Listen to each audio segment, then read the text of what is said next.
My name is John Schipper, and I was born in Holland, in the Netherlands, and I was born in the northern part, and then gradually moved to Amsterdam for 5 years, and then went towards the south of the Netherlands. The town is called het veld.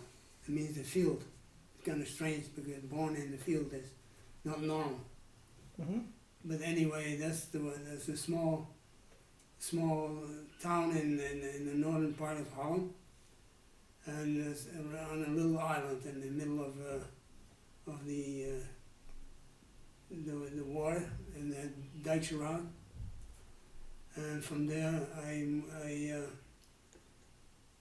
when I was born, 4 hours later, they already dragged me to the church to get baptized, to make sure that I'm good, get there when something happened. And from there, there's a period when I grew up, and when I was 5 years old, I was aware that I lived in the city of Amsterdam, right in the slum areas. My dad had no work, and it was appointed to go to seek for work, and he went down to the city, and we lived in these little slum areas. And from there, we moved every 3 months because Holland was in a crisis, was in the dirty 30s. So even the government couldn't cope with it, and the people were renting. They gave the $2.50 rent, but then when the 3 months were up, they moved automatically. Everybody else moved because they were all people that had no money.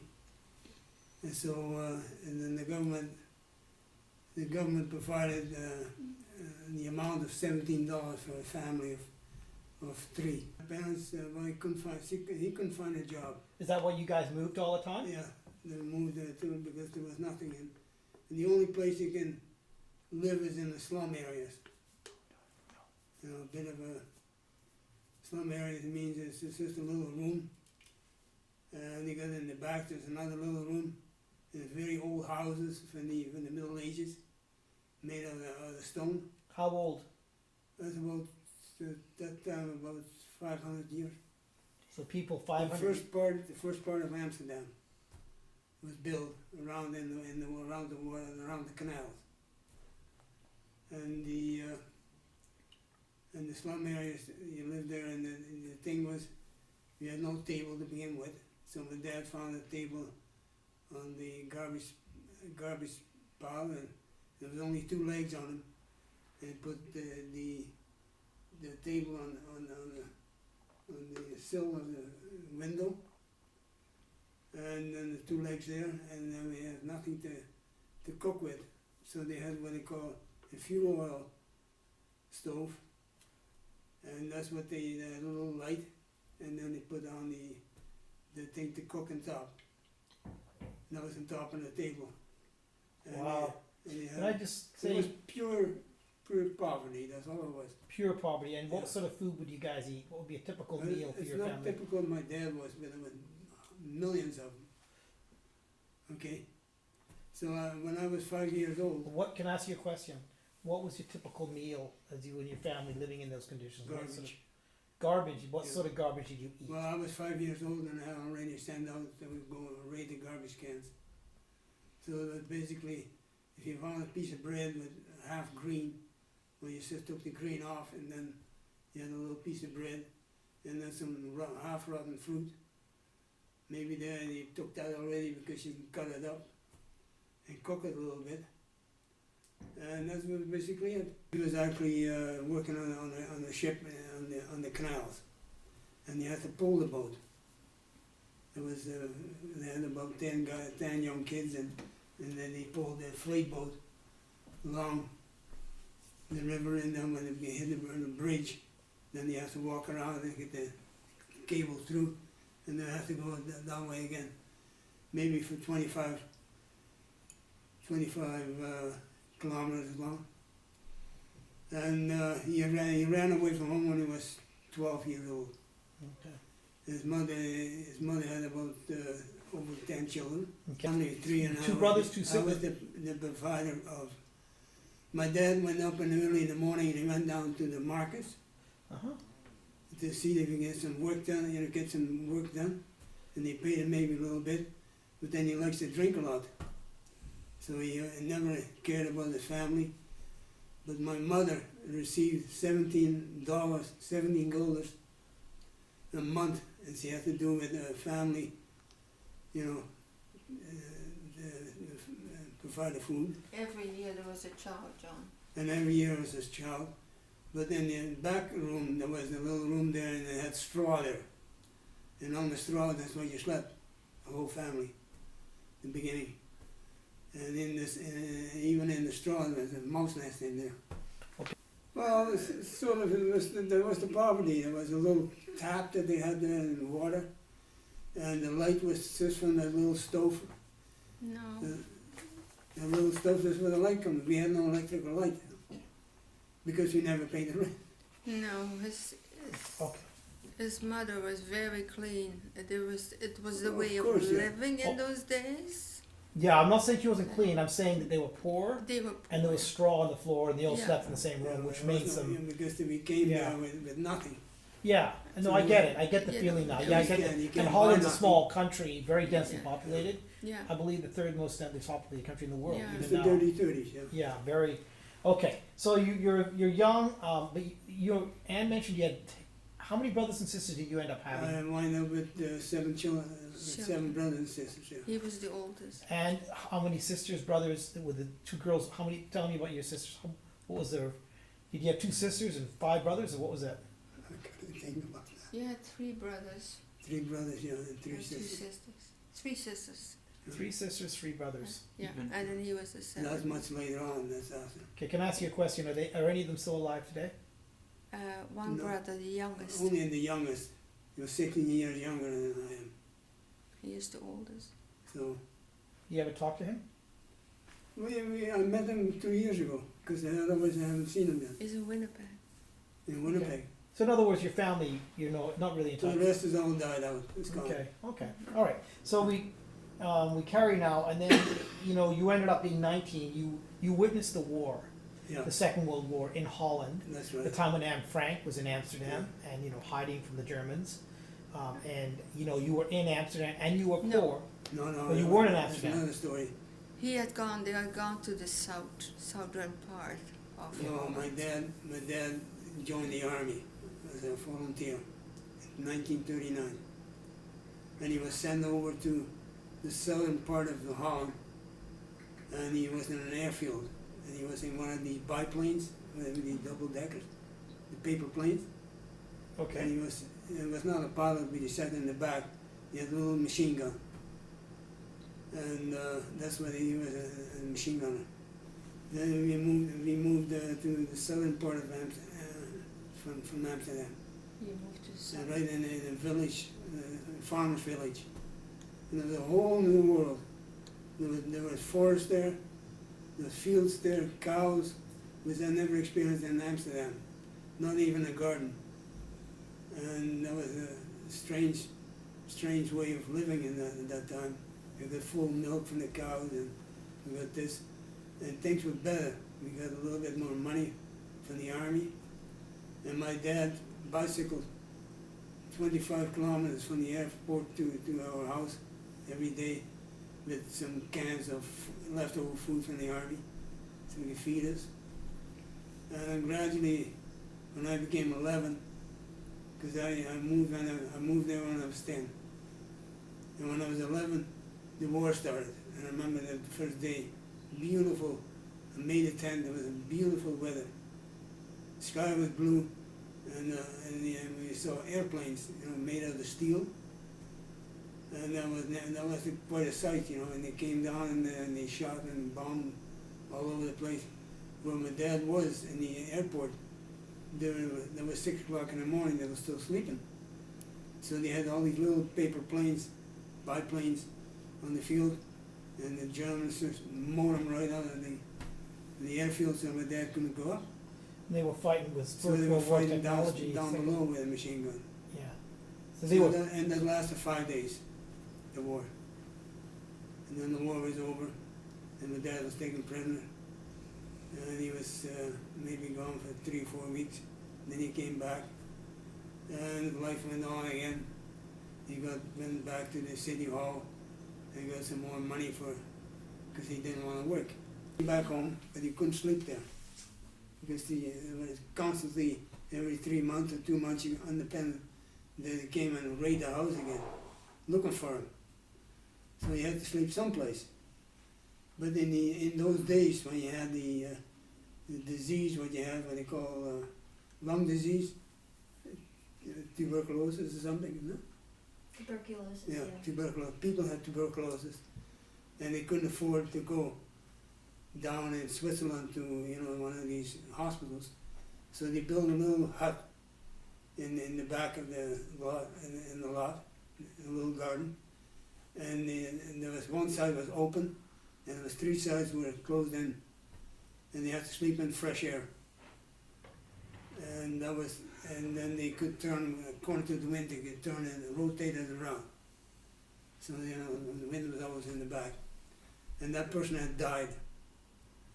And so my dad was the only one that could sleep in there. So they could.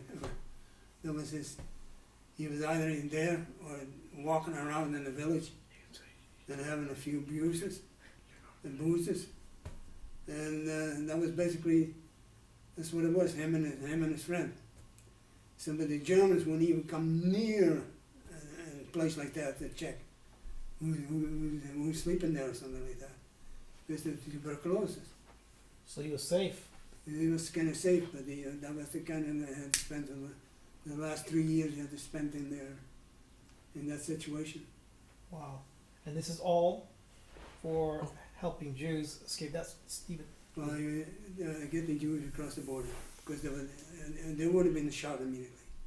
He was a smuggler of tobacco, but also other items, sheets, bed sheets, anything that's in Belgium that we had not in Holland. German. I was in these, when I was 16, I was picked up with the Germans, soldiers. Oh, yeah. You was, really? Tell us A about that. lot. We had a church in the village, a huge church from the 12th century, and everybody went to the church. And as I went to that particular day, on the end of the war, the German war, the Allies already came into Belgium, and as we were sitting kneeling in the church, German soldiers came in, and they asked for your passport. Everybody has to have a passport.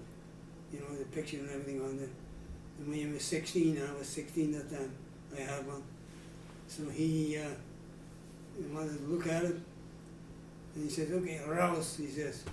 So I have to go to the back to the church in my good clothing, and then they would load it up on the truck, and there was shovels on there, and all the church members, the elderly one, we were sent to a river about 5 kilometers away, and we had to dig foxholes right along the canal with the bridges, supported bridge.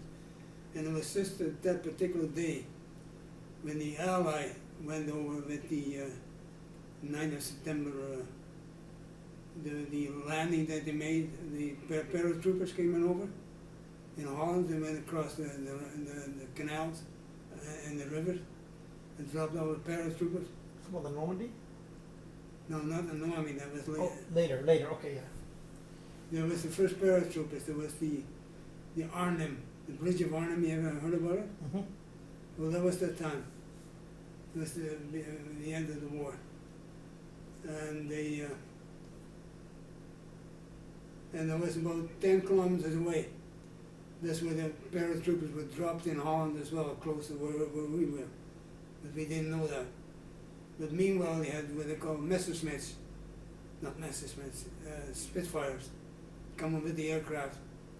And they, to protect them, and so all these people were working there on the bottom, and then they machine gunned us and they threw a grenade at us, shot But they thought they were Germans.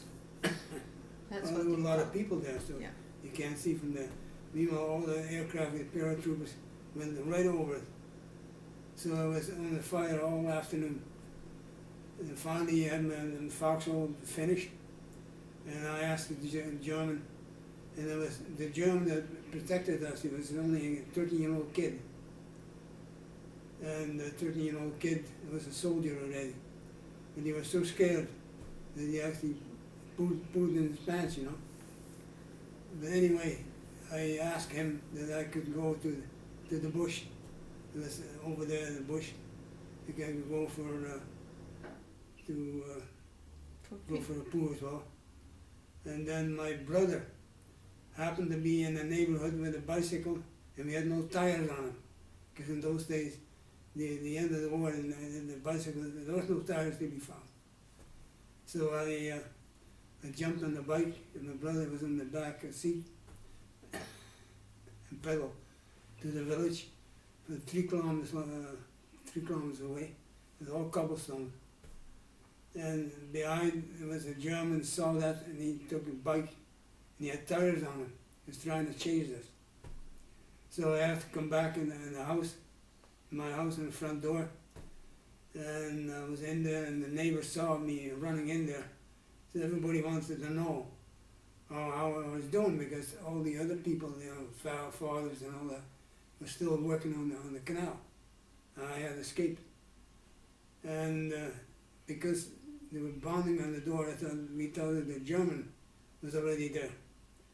But so I had to escape in the back door, run across somewhere in the cornfield, and I had to stay there. I stayed there for 4 days, just to protect myself.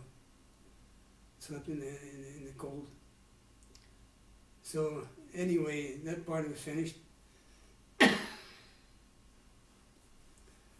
And then we came to, when I became 18 years old, I was called up to the Dutch colonies. And the Dutch colonies, I mean Indonesia. Indonesia was in part, it was taken by the Japanese for the oil business. And this, in Indonesia, to describe it, is 30,000 islands.